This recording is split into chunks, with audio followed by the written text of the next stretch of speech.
Hello everyone, this is Alex from Swoosh English. So today I want you to picture yourself in your OET speaking examination.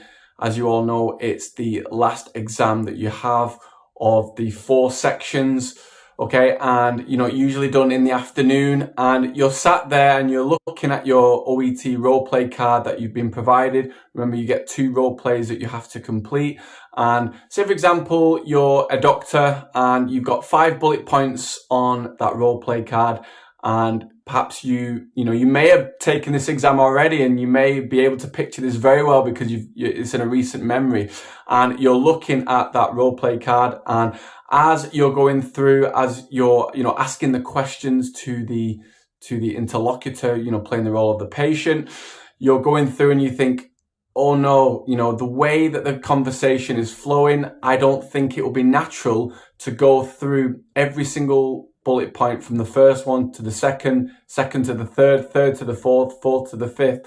You think, how can I make the conversation, how can I make the dialogue natural so that I can go through the whole thing? Do I have to? Because the reason why I'm asking you this is because a lot of doctors and nurses and other medical professionals doing OET think they have to go in the exact order that the bullet points are listed. And I'm here to tell you that you don't need to do that, okay? It would be very strange because say, for example, you could have 10 different OET speaking interlocutors, okay? And, you might be doing it in many different countries. You might be doing it, some of you could be doing it in the UK. Some of you could be doing it in Dubai, Australia, India, etc.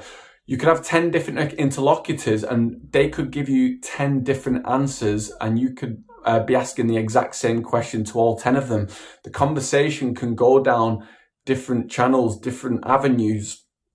So, it would be very, very strange for you, based on the answers that are being provided to you by the interlocutor, always be following that particular order, first bullet point to second to third to fourth to fifth, etc. So you don't need to follow it in exact order. You might, for example, address the first 2 bullet points, but then you miss out 3 and 4, and then you go to 5. For example, I always say to students, it's really important.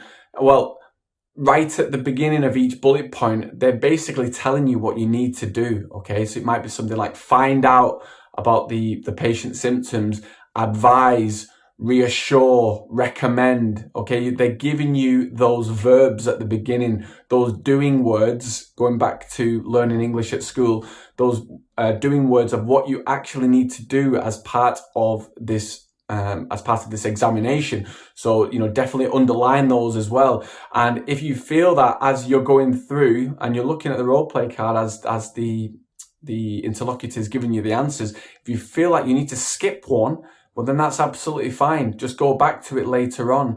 And I think, with this examination, it's not about being, formulaic the whole way through. It's not like being a robot the whole way through. You're, even though you're an exam candidate, you're still reenacting the role of what a medical professional would do in that scenario in an English-speaking hospital. For example, you could be in an NHS hospital in the UK, and you're doing a consultation with a patient, and all of these consultations, they don't go the same way every time. Every patient is different, and you'll know that better than I would, because I'm not a medical professional, but it's got to be natural, okay? And you can't go through and address every single bullet point, in that exact order. So I wanted to clear that one up, because that's something that I've been hearing a lot about. Especially, I was doing a lot of speaking mock examinations last week, and some of them felt a little bit forced. They didn't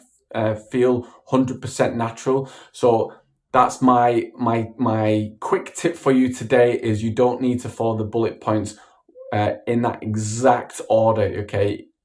They'll change based on the answers that are being provided to you by the interlocutor. So hopefully this video was helpful to you today, especially if you've got your examination coming up soon. But even if you're just starting out at the journey and you're practicing speaking, highly recommend you to find a native English speaking OET teacher to help you. If you can't do that, then at least get a speaking study partner. This will help you, because you can't speak to the wall Okay, and the wall can reply to you. It's good for you to keep practicing those scenarios, but the best situation is to get feedback as well.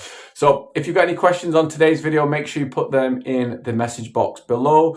And if you want to download one of our free OET video courses, make sure you go to swooshenglish.com.